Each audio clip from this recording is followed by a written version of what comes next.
Hello students. आज जो arts में इकोनॉमिक्स का एग्ज़ाम हुआ है उसका आंसर हम लोग कर दे रहे हैं और एमसीक्यू का आंसर हम लोग करके देंगे। कॉमर्स में भी जो हम लोगों का एग्ज़ाम हुआ था उसका आंसर हम लोग दिए हुए थे, सारा आंसर बिल्कुल सही था और बहुत सारे बच्चे अच्छा मार्क्स लाए हुए थे। आज हम लोग डिस्कस कर रहे हैं कि जो एग्ज़ाम अभी आर्ट्स का हुआ है आज उसका आंसर क्या होगा। तो चलिए एक एक करके सब में आंसर करते चले जाते हैं कि किस में आंसर क्या होगा। तो सबसे पहला क्वेश्चन है कि विच type of economy is Indian economy. तो इंडिया में मिक्स इकोनॉमी है, मिश्रित अर्थव्यवस्था। तो पहला का ऑप्शन डी सही होगा। पहला का ऑप्शन क्या होगा? डी सही होगा। दूसरा की बात कर लेते हैं, दूसरे क्वेश्चन का। तो दूसरा है कि निम्नलिखित में से संसाधन के कौन सा उदाहरण, संसाधन इसमें कौन है? तो ऑल ऑफ दीज, ये भी डी सही होगा, दूसरा का डी।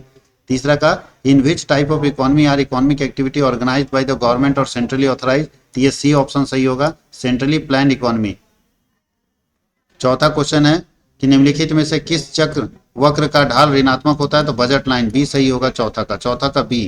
पांचवा क्वेश्चन है कि जब किसी वस्तु की कीमत में परिवर्तन से उपभोक्ता का व्यय स्थिर हो जाता है तो किस तरह का मांग होता है? तो बेलोचदार मांग होता है। 5 का डी होगा, 5 का डी होगा।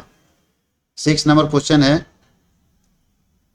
उपभोक्ता वस्तु की कीमत में परिवर्तन से उपभोक्ता का व्यय स्थिर रहता है, इसका मतलब है कि बेलोचदार मांग हो जाता है, डिमांड में कोई चेंज नहीं रहता है। तो यहाँ पे डी नहीं होगा, इसका सी होगा।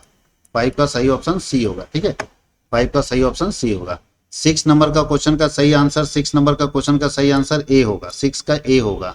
7 नंबर अगर क्वेश्चन की बात करें तो 7 नंबर किसी वस्तु की मांग को प्रभावित करने वाला एक कारक निम्न में से कौन है? तो इसमें से अगर हम बात करें तो 7 का बी होगा, उपभोक्ता की आय। 7 का बी ऑप्शन सही होगा, 7 का बी ऑप्शन। 8 का अगर हम बात करें तो उत्पाद और उत्पत्ति के साधनों के बीच के संबंध को क्या कहा जाता है? तो उत्पाद और उत्पत्ति के बीच के साधनों के संबंध को उत्पादन फलन कहा जाता है। तो 8 का सी होगा। 9 की बात करें तो 9 निम्नलिखित में से स्थिर लागत का एग्जाम्पल कौन है? तो स्थिर लागत का एग्जाम्पल है मकान का किराया, 9 का बी होगा। 10 की बात करें तो 10 नंबर क्वेश्चन में आएगा पैमाने के प्रतिफल किस प्रकार के उत्पादन फलन का एग्जाम्पल है? तो अगर हम लोग बात करते हैं 10 नंबर का तो 10 का बी होगा, दीर्घकालीन। पैमाने का प्रतिफल जो है वो दीर्घकालीन उत्पादन फलन का एग्जाम्पल है, पैमाने के प्रतिफल दीर्घकालीन उत्पादन फलन का एग्जाम्पल है। 11 नंबर की बात कर लेते हैं तो 11 नंबर का क्या ऑप्शन होगा? तो परिवर्ती साधन का कुल उत्पाद अधिकतम होता है जब जब सीमांत उत्पादन शून्य होता है। तो डी होगा, 11 का डी होगा। 12 की बात कर लेते हैं तो किस प्रकार के बाजार में समरूप वस्तुओं का उत्पादन होता है, यानी एक जैसा एक रूप वस्तुओं का उत्पादन होता है। तो बी ऑप्शन सही है। तो 12 का बी पूर्ण प्रतियोगिता वाला मार्केट में होता है। अगला क्वेश्चन नंबर हम लोगों का 13 है, एक पूर्ण प्रतियोगी फर्म के लिए कौन सा वक्र पूर्ति का वक्र होता है? पूर्ण प्रतियोगिता वाला फर्म के लिए कौन सा सप्लाई कर्व है? पूर्ण प्रतियोगिता फर्म के लिए कौन सा सप्लाई कर्व है? तो इसका आंसर ए होता है, औसत वक्र का। औसत और सीमांत वक्र जो है, औसत लागत वक्र और सीमांत लागत वक्र दोनों जो है वो होता है। तो ये ए होगा। 14 नंबर का बोला है कि due to increase in demand for a good the price of goods is. बोलता है कि किसी वस्तु की मांग बढ़ने से उस वस्तु की कीमत क्या होती है? तो मांग बढ़ने से वस्तु की कीमत घट जाती है। तो 14 का ए होगा। 15 का अगर हम बात कर लें तो 15 का सी होगा, संतुलन की स्थिति वहां होगा जहां मांग और पूर्ति बराबर होगा, 15 का सी होगा। 16 की बात कर ले समष्टि अर्थशास्त्र का मतलब बड़ा, 16 का ए होगा। 17 की बात कर ले तो मुद्रास्फीति वैसा सिचुएशन होगा जहां पे वस्तु की कीमत बढ़ेगी, वस्तु की कीमत बढ़ेगी तो मुद्रा की कीमत घटेगी।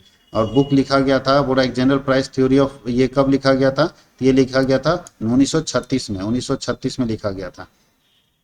19 नंबर का क्वेश्चन है तो 18 नंबर का ए हो गया, 19 नंबर का क्वेश्चन का आंसर है A, price of labour, A 19 number का है फर्स्ट, श्रमिक की कीमत।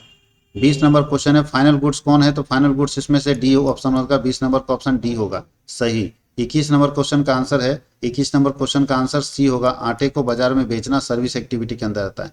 22 नंबर क्वेश्चन है माल सूची में निम्नलिखित में से शामिल होता है, नहीं होता है, तो ए होगा, 22 नंबर का ए।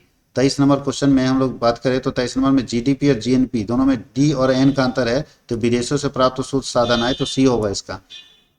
24 नंबर क्वेश्चन की अगर हम बात करें तो 24 नंबर क्वेश्चन में बोलता है कि निम्नलिखित में से मुद्रा की विशेषता कौन है? तो मुद्रा एक सार्वभौमिक स्वीकार्य है, तो 24 का अगर हम बात करें तो सी हो जाएगा।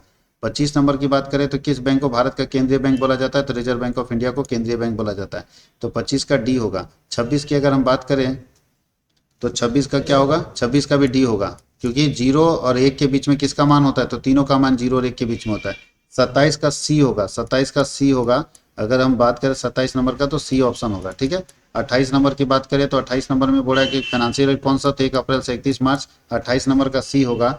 29 नंबर की बात करें तो 29 नंबर में बोल रहा है कि पूंजीगत व्यय कौन है, तो जमीन खरीदना पूंजीगत व्यय है, तो 29 का भी सी होगा। और 30, in the situation of money devolution, money devolution का सिचुएशन है, एक्सचेंज रेट जब इंक्रीज करेगा तो मनी डिवोल्यूशन होगा, तो 30 का भी सी होगा। तो ये 30 क्वेश्चन का आंसर हम लोग देख लिए। बाकी वेरी शॉर्ट और शॉर्ट क्वेश्चन आंसर जो हम लोगों ने वीडियो डाला था उससे बाहर नहीं आया, सारा क्वेश्चन उसी में से आया है। तो आप लोगों को बहुत अच्छा गया होगा ये उम्मीद करते हैं। और आगे इसी तरह का वीडियो देखने के लिए arts world Hazaribagh CWH arts वाले चैनल को सब्सक्राइब कीजिए। वहाँ अभी हम लोग पॉलिटिकल सोशोलॉजी का वीडियो डाल चुके हैं, पॉलिटिकल साइंस, हिस्ट्री और ज्योग्राफी का वीडियो CWH आर्ट्स वाले चैनल में, जिस चैनल में आप ये वीडियो देख रहे हैं उसमें आपको सारे वीडियो इंपॉर्टेंट क्वेश्चन के वीडियो आपको एग्जाम से पहले मिलेंगे। तो चैनल को सब्सक्राइब कीजिए, अपने दोस्तों को ज़्यादा से ज़्यादा शेयर कीजिए। Thank you.